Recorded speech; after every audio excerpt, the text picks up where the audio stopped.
I picked the one in banking because that's what I was into up until that point. Thereafter, I worked in other financial analyst roles that had to do with budgeting and forecasting, variance analysis, financial statement assessment, financial modeling, and preparing financial management reports, among other things.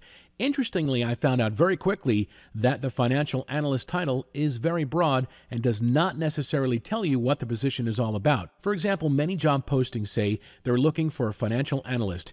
But when you take a look at the job description, they only list accounting-related functions. As a financial analyst recruiter and hiring manager, I have heard and experienced that all too often. For example, in one financial analyst role, I prepared monthly, quarterly, and annual consolidated and non-consolidated financial statements, while as a financial analyst within strategic planning for a multinational property development company, I performed financial analysis and financial modeling on key metrics to provide recommendations on capital projects, site build-outs, and whether significant maintenance projects should be undertaken.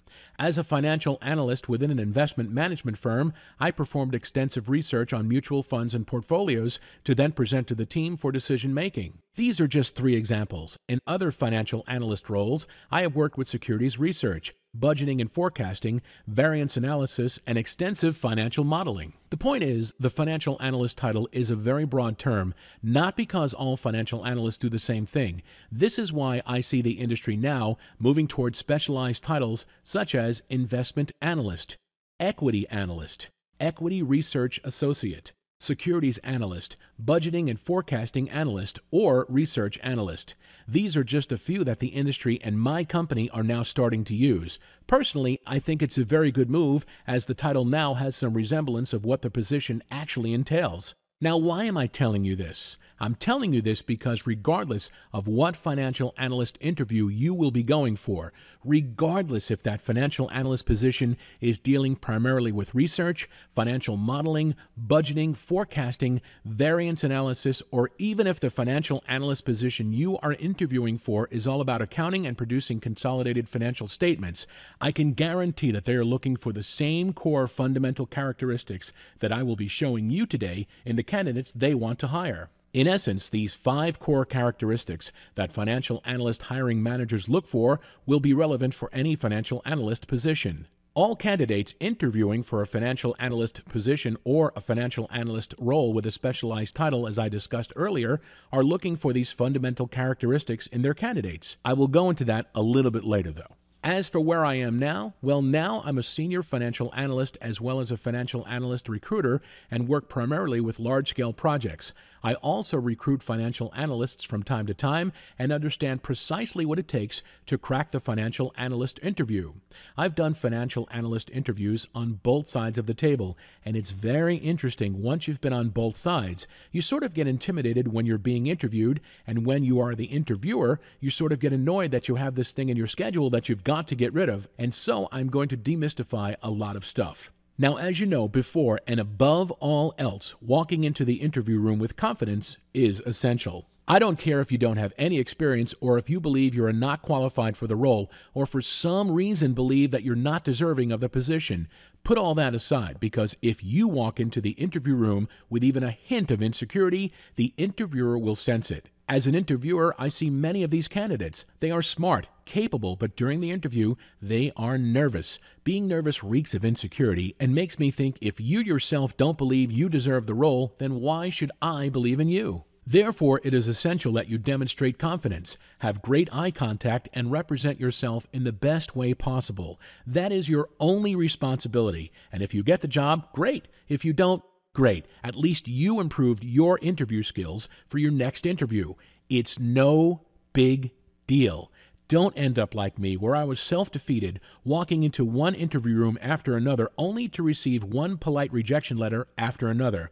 Whatever happens, calm your nerves, take a deep breath, and demonstrate yourself with confidence. With that being said, there are some situations where you will never be confident, especially for me. For example, whenever I meet my wife's father, he's a tough, highly critical man who happens to be a decorated war veteran. He has spent his entire life in the military, and suffice to say, in his presence, I'm a nervous guy and a long way from being confident. So unless my father-in-law is interviewing you, I see no reason why you shouldn't walk into your financial analyst interview with confidence. Moving along, whenever I was going into my financial analyst interviews, I found that I was answering the questions confidently, but was not hitting the points the interviewer was looking for. Far from it. If we were playing soccer or football, I would have the smoothest kick that even Beckham or Ronaldo would be jealous of, but the ball would only move a few feet backwards. It took me some time to learn that you can't walk into a financial analyst interview with just your resume, basic preparation, and confidence. You must understand specifically what the interviewer is looking for and what to do and say to ensure that you hit those check marks across the board. To be specific, I was rejected from 11 different financial analyst positions. It took me 11 tries before it finally clicked and I could see exactly what the interviewer was looking for with the questions that were being asked. I think the more you know, the better prepared you are, the less intimidating it is, and the better you perform in your financial analyst interview. I don't know about you guys, but I was scared to death when I was being interviewed, literally scared to death, and I realized it wasn't necessary. So a big part of it is familiarity, and the other part is skills. My goal for today is a couple of things. First is to give you familiarity with the financial analyst interview process. Second, to give you a couple of key skills that will allow you to make a positive impression and ensure that you stand out from all the other interviewees. My other goal for today is to give you confidence and self-assurance. Although I was confident in my interviews, I was still at an underlying level and very scared going through this process. However, after 11 rejections, I did fairly well. I don't usually talk about this, but I received offers from all the companies I interviewed for, except for one. Let's see, JP Morgan, Chase, Bank of America, Merrill Lynch, Unilever, and Royal Dutch Shell. Like I said, once I knew the system, the interview process became very predictable. I will also give you some insight on what worked well for me. Now, there is more than one way to be right. This is not the only way to succeed in your financial analyst interview. This is one way. This is a way. So try to have an open mind today and then sort of take what you want from it and use what you can. A couple of things in terms of how this seminar is intended to be different. I don't know what you guys have seen so far, but there are a couple of things that we will be talking about that I never saw other websites and financial analyst interview books